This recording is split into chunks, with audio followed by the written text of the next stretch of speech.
The Ravens' offensive line is in the midst of a big transition. There are 3 starting spots along this line that are up for grabs, and 2 of the players who could end up stepping into those starting roles are the rookie right tackle, Rosengarten, and a second-year player, Andrew Vorhees, who was a 7th-round pick last year, and he's competing for the starting job at left guard. Now, both of these guys are important players for the Ravens as they go through this offensive line evaluation, and they have interesting stories. Rosengarten was a 2nd-round pick, played for Washington last year and went to that national championship game.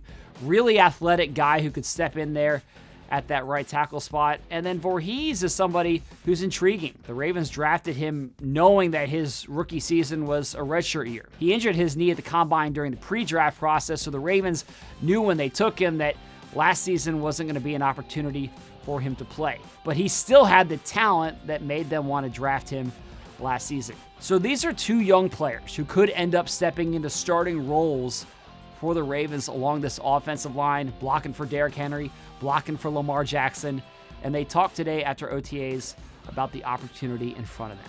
It's a great opportunity for sure.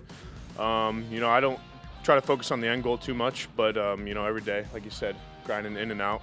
I just want to play hard and compete with the best of the best. So I just come every day ready to work and keep stacking days.